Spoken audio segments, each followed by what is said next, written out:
여러분 안녕하십니까? 포항 MBC 뉴스데스크입니다. 대통령 탄핵 국면 속에 양곡관리법을 비롯한 쟁점 법안의 제2요구권 행사 시한이 오는 21일로 다가왔습니다. 국민의힘은 한덕수 대통령 권한대행에게 거부권을 행사할 것을 요구하고 있는데 반해 민주당은 내란 공범 혐의자의 거부권 행사가 웬 말이냐며 강하게 맞서고 있습니다. 김건엽 기자가 전합니다. 야당의 주도로 국회를 통과한 양곡관리법을 비롯한 농업4법과 국회법, 국회 증언감정법 등 쟁점 법안 6개에 대한 정부의 거부권 행사 시한이 오는 21일로 다가왔습니다. 이 중 양곡관리법 개정안은 대통령이 첫 번째로 거부권을 행사했던 것으로 정부가 남는 쌀을 의무적으로 매입할 것과 쌀값이 평년 가격 밑으로 떨어지면 그 차액을 정부가 보전하도록 하는 것이 핵심입니다. 농민단체는 국회를 통과한 법안에 대해 거부권을 행사하지 말 것과 수입쌀 물량을 줄일 것을 요구하며 트랙터를 몰고 상경 시위를 벌이고 있습니다. 그나마 쌀값이라도 농업재해에 관련돼서 그나마 작은 보상이라도 받을 수 있는 가냘픈 희망인데 이것마저 포기한다는 것은 정부가 농민을 죽이겠다고 하는 바와 다를 바 없기 때문에 여야의 입장은 팽팽하게 맞서고 있습니다.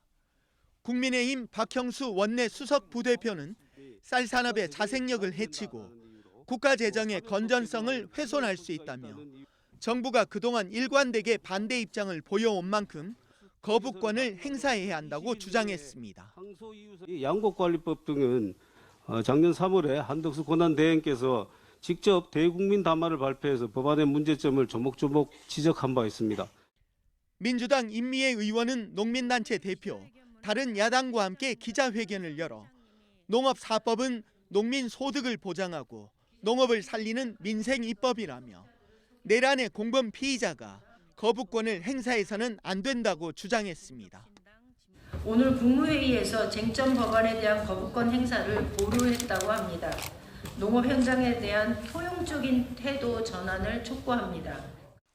쟁점 법안에 대한 권한대행의 거부권 행사 여부에 관심이 쏠리는 가운데 정부는 이번 주 임시 국무회의를 소집해 심의 결정할 예정입니다. MBC 뉴스 김건엽입니다. 12.3 비상계엄 이후 국민의힘 탈당자 수가 증가한 가운데 보수 텃밭으로 불리는 대구 경북에서도 940명이 탈당한 것으로 확인됐습니다. 국민의힘의 당원 탈당 현황 자료에 따르면 계엄 직후인 지난 4일부터 15일까지 12일간 국민의힘 전국 탈당자 수는 7,745명에 달했고 이 중 경북에서 598명, 대구에선 342명이 탈당한 것으로 나타났습니다. 부울경을 포함해 영남 지역 전체로 넓히면 탈당 규모는 2,000명 이상입니다. 포스코 노동조합은 회사와 임금 교섭을 진행한 끝에 오늘 임금 협상안에 잠정 합의했습니다. 합의안에는 기본급 10만 원 인상, 경영목표 달성 동참 경력금 300만 원 및 노사화합 경력금 300만 원 지급, 자녀 장학금 지원 기준 상향 등의 내용이 포함됐습니다. 포스코 노조가 조합원 찬반 투표를 통해 과반수가 찬성하면 임금 협상이 최종 타결됩니다. 식품 산업의 기술에 접목한 푸드테크가 포항의 신성장 산업으로 떠오르고 있습니다. 과학기술 도시 포항의 우수한 인프라를 활용해 조리를 척척 해내는 로봇 개발부터 창업과 해외 시장 진출에 지원하는 생태계가 포항에 구축되고 있습니다. 김기영 기자입니다. 튀김 로봇, 신기하게만 여길 게 아닙니다. 사람의 손동작을 따라 관절이 부드럽게 작동하면서 중국 요리 도구인 웍을 자연스럽게 다룹니다. 포항의 한 고등학교에 이미 도입돼 조리사 폐암 발병의 원인으로 지목된 조리흉 피해를 줄일 수 있는 대안으로 주목받고 있습니다. 또 인력난에 시달리는 외식업계의 일손을 돕는 서빙 로봇도 확산되고 있습니다. 중화공업의 일반화된 로봇 기술을 고령화로 인력난에 봉착한 식품 외식 산업에 접목하고 나아가 K푸드를 글로벌화하기 위한 포럼이 열렸습니다.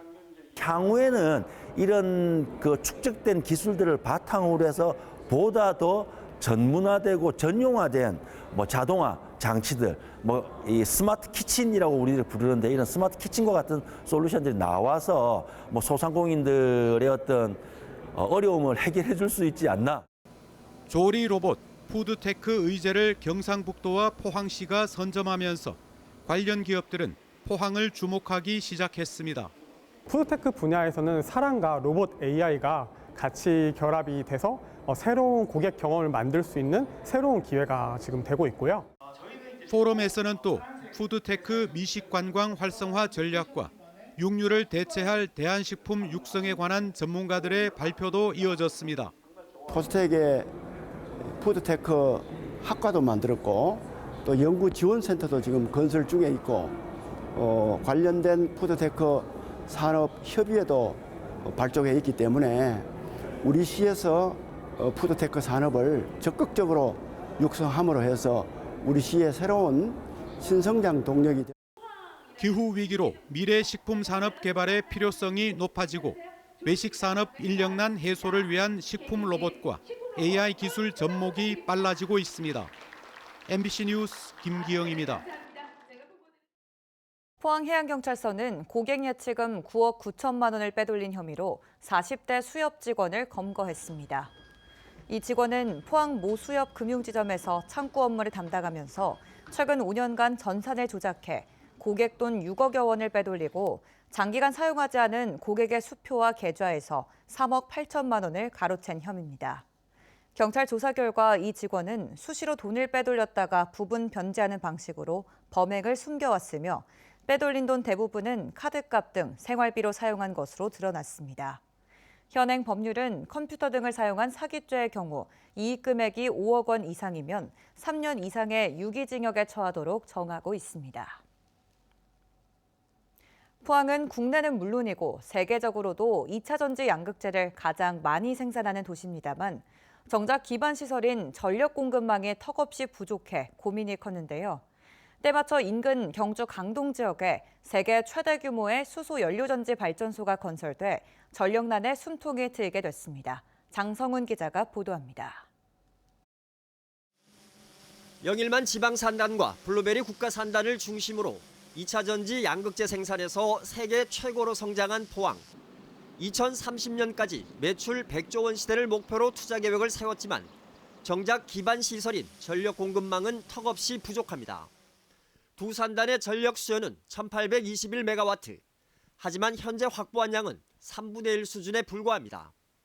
이런 상황에서 인근 경주 강동 지역에 세계 최대 규모인 107.9메가와트의 수소 연료전지 발전소가 내년 3월에 착공해 3년 뒤부터 가동됩니다. 27만 가구에 전기를 1년 동안 공급할 수 있는 민간 합작 사업으로 인접한 영일만과 블루베리 산단에 전력을 안정적으로 공급할 수 있게 된 겁니다.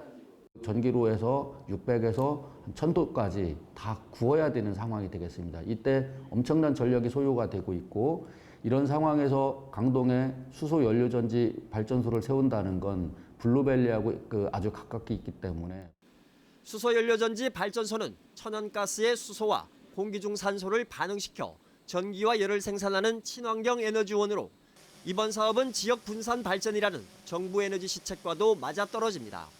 이산화탄소 배출이 되지 않는 장점이 있습니다. 그래서 친환경 발전소라고 할 수 있고요. 정부 정책이 분산 발전이고 그 지역에서 발전하는 전기는 인근에서 사용하도록 장려하고 있습니다. 이번 사업은 당초 투자 위축으로 추진에 어려움을 겪었지만 최근 정부의 지역 활성화 투자 펀드 사업에 선정되면서 급물살을 타게 됐고 총 사업비는 7천억 원이 넘습니다. 이런 기업들이 계속 늘어나서 대한민국은 이제 나라 돈만으로 하는 게 아니고 민자를 펀드를 만들어서 하는 이런 제도로 경상북도는 투자를 많이 늘려가겠다. 한편 포항은 지난해 수소연료전지 발전 클러스터로 지정되면서 올 초 블루벨리 국가산단에 20메가와트급 발전소를 준공하는 등 수소연료전지 발전의 중심으로 자리매김하고 있습니다. MBC 뉴스 장성훈입니다. 지난 2일 포항 장성동에서 발생한 아파트 화재 사고 피해자가 소셜미디어를 통해 누리꾼들에게 도움을 요청하자 나흘 만에 5억 원의 성금이 모였습니다. 화상 환자를 지원하고 있는 베스티안 재단은 최근 포항 화재 사고 피해자를 돕기 위한 모금에 나서 1차 목표액인 5억 원을 달성했다고 밝혔습니다. 당시 화재로 화상을 입은 피해자는 저는 2도 화상이고 동생은 3도 화상으로 생사의 갈림길에 서 있다며 병원비가 6억 원이 넘는다고 하는데 동생이 수술할 수 있게 도와달라고 글을 올려 수술비 지원을 요청했습니다. 포항의 대표 관광 명소인 스페이스워크 체험 인원이 300만 명 돌파를 눈앞에 두고 있습니다.